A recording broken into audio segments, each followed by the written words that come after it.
Hello तो जैसा कि हम देखने जा रहे हैं, आज हम पढ़ेंगे साझेदारी से संबंधित एक चैप्टर पढ़ेंगे हम, जो कि क्लास 12 का है। क्लास 12 का चैप्टर नंबर पर साझेदारी पढ़ते हैं।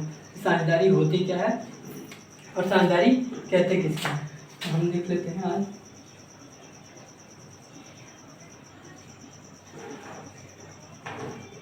साझेदारी से इंग्लिश में पार्टनरशिप भी बोलते हैं।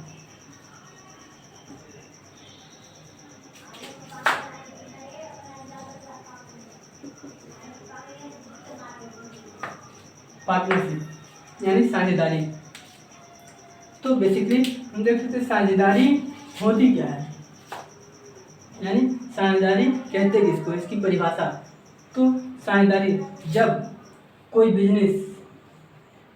जब हम कोई बिजनेस शुरू करते हैं, तो किसी बिजनेस को शुरू करते समय हो सकता है कि 2 या 4 लोग मिलकर किसी बिजनेस को स्टार्ट कर रहे हो, क्योंकि किसी व्यक्ति के पास पैसे हो सकते हैं, किसी व्यक्ति के पास क्वालिफिकेशन हो सकता है, यानी उसके पास सिर्फ नॉलेज हो सकता है, पैसे हो सकता है, पैसे हो नॉलेज ना हो, और दूसरे के पास पैसा हो नॉलेज ना हो, और एक के पास नॉलेज हो पैसा ना हो। तो जिसके पास नॉलेज है पैसे नहीं है वो भी बिजनेस शुरू नहीं करता, क्योंकि बिजनेस को स्टार्ट करने के लिए भी पैसे चाहिए, और जिसके पास पैसा है नॉलेज नहीं है उसको भी वो भी बिजनेस स्टार्ट नहीं कर सकता, क्योंकि ज़्यादातर चांस उसको फेलियर होने का होगा अगर स्टार्ट करता भी है तो। क्योंकि अगर किसी भी व्यापार को स्टार्ट करना है तो उसके लिए सबसे ज़रूरी चीज़ होती है पैसे के साथ साथ नॉलेज, कि बिजनेस कैसे करना है, कहाँ हमारा मार्केट होगा, किस चीज़ का बिजनेस करें। तो वो सब की भी उस सब का भी ध्यान देना होता है, तब जाके कहीं बिजनेस स्टार्ट की जाती है। तो इन सब को देखते हुए जो बिजनेस की जाती है, जो भी लोग बिजनेस करते हैं, जिसमें 2 या 2 से अधिक एक व्यक्ति मिलकर किसी व्यापार को शुरू करते हैं, किसी बिजनेस को चलाने के लिए आपस में सहमत होते हैं, तो उसे ही साझेदारी कहते हैं। तो मान लेते हैं हम कि किसी बिजनेस को चलाने के लिए दो लोग आपस में मिलकर एक बिजनेस चालू करें, मतलब 2 लोगों ने मिलकर एक बिजनेस को स्टार्ट किया। उस बिजनेस में एक ने पैसे डाला, एक ने कैपिटल दी, और दूसरे ने क्वालिफिकेशन दिया।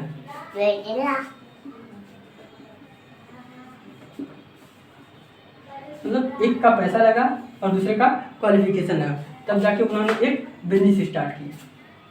तो अब इस बिजनेस को स्टार्ट किया उन्होंने, तो बिजनेस तो स्टार्ट कर लेंगे, अब उस बिजनेस को कहेंगे क्या, साझेदारी। मतलब बिजनेस जब 2 लोग मिलकर एक बिजनेस स्टार्ट कर रहे हैं तो उसे ही साझेदारी कहते हैं। और साझेदारी की परिभाषा क्या है, तो सिंपल भाषा में साझेदारी होता क्या है, जब 2 या 2 से अधिक व्यक्ति मिलकर, यानी जब 2 या 2 से अधिक व्यक्ति मिलकर किसी व्यापार को चलाने के लिए आपस में सहमत होते हैं, और जो भी उसमें लाभ हानि हो उसको आपस में बांटने के लिए सहमत होते हैं, तो उसे ही साझेदारी कहते हैं।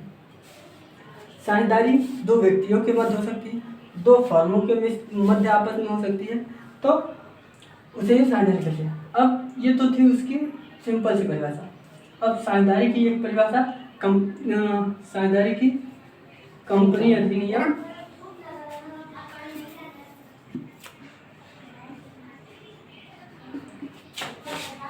1932 की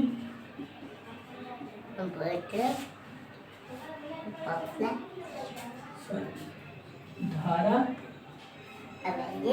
2 के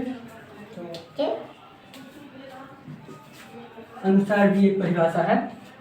वो क्या है कि साझेदारी उन व्यक्तियों के मध्य पारस्परिक संबंध है जो उन सब की ओर से संचालित किसी एक व्यक्ति द्वारा, यानी उन सभी व्यक्तियों के द्वारा हायर किए गए किसी एक व्यक्ति द्वारा संचालित लाभ को, व्यापार को जब वो संचालित करता है तो उससे जो लाभ होता है उसे सब आपस में बांटने के लिए जब सहमत होते हैं तो उसे साझेदारी कहते हैं।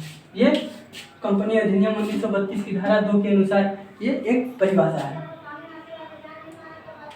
तो वो ये तो हो गई साझेदारी की परिभाषा। अब साझेदारी की विशेषताएं हैं, देख लेते हैं साझेदारी की विशेषताएं क्या क्या होती है। दो या दो से अधिक व्यक्तियों का होना, मतलब एक साझेदारी में कम से कम दो या दो से अधिक व्यक्ति होने चाहिए। दो व्यक्तियों से कम व्यक्ति मिलकर अगर किसी व्यापार को स्टार्ट करते हैं तो उसे साझेदारी नहीं कहा जा सकती। तो पहला विशेषता ये हो गया कि दो या दो से अधिक व्यक्ति होने चाहिए।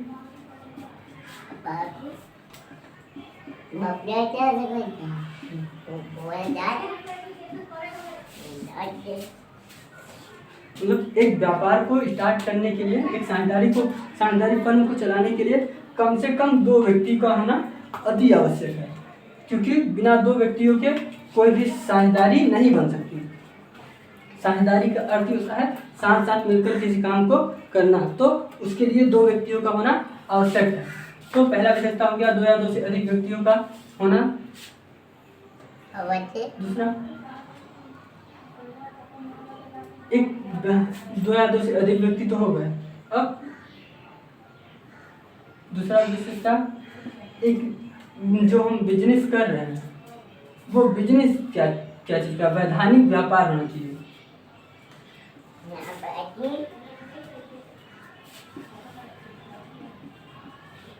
मतलब जो साझेदारों द्वारा जो व्यापार किया जा रहा है, जो बिजनेस किया जा रहा है वो वैधानिक होना चाहिए, यानी लीगल होना चाहिए। वो किसी प्रकार के ऐसे काम को न करें जो कि इनलीगल हो, मतलब जो गैर कानूनन हो।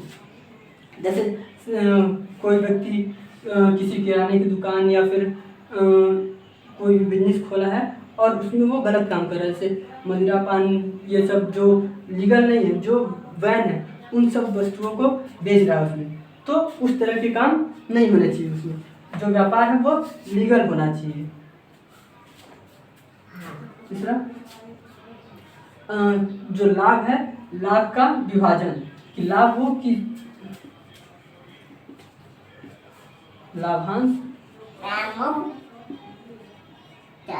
विभाजन, अर्थात जो व्यापार में जो भी लाभ होगा वो आपस में किस भाग में बांटेंगे, मतलब किस तरीके से किस आधार पर बांटेंगे। चाहे तो वो अपने एक अनुपात के रूप में बांट सकते हैं, या अपने पूंजी के अनुपात में बांट सकते हैं, या फिर उनकी क्वालिफिकेशन के अनुसार बांट सकते हैं। तो वो उनके ऊपर है कि वो अपने जो भी लाभ होगा, व्यापार में जो लाभांश मिलेगा, जो लाभ होगा, उसे किस अनुपात में आपस में बांटेंगे।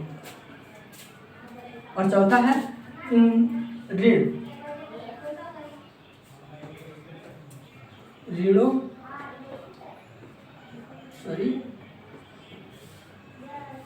ऋणों पर ब्याज। चौथा विशेषता, ऋणों पर ब्याज। अगर कोई बिजनेस, किसी बिजनेस में कोई साझेदार अगर जो कैपिटल लगाया है उसके अलावा अगर जरूरत पड़ने पे व्यापार को ऋण देता है तो उस पर कितना परसेंट ब्याज मिलेगा ये भी उसमें लिखा जाना चाहिए। ये भी उनके मध्य एक समझौते में लिखा हुआ होना चाहिए। पांचवा, सैलरी या श्रमिक कहाँ से आएंगे, इन सब का भी ध्यान होना जरूरी है। ये भी एक साझेदारी की विशेषता है। तो हम लिख लेते हैं साझेदारी संलेख। पांचवा टॉपिक, साझेदारी संलेख। मतलब क्या जो व्यक्ति आपस में मिलकर एक साझेदारी संस्था चला रहे, एक साझेदारी फर्म चला रहे हैं, उसमें उनके मध्य लिखित समझौता होना आवश्यक है या नहीं। यानी वो उस फर्म को चलाने के लिए, उस संस्था को चलाने के लिए आपस में समझौता चाहे तो लिखित भी कर सकते हैं या फिर मौखिक भी कर सकते हैं। कोई ऐसा नहीं है कि उन्हें ही लिखित समझौते की ही आवश्यकता हो। व्यापार ऐच्छिक भी हो सकता है, मतलब उनकी इच्छा के अनुसार भी चल सकता है। तो ये था साझेदारी की डेफिनेशन और उसकी विशेषता है। आज के लिए इतना ही, धन्यवाद। अगर वीडियो पसंद आए तो लाइक, शेयर और कमेंट जरूर करें। धन्यवाद।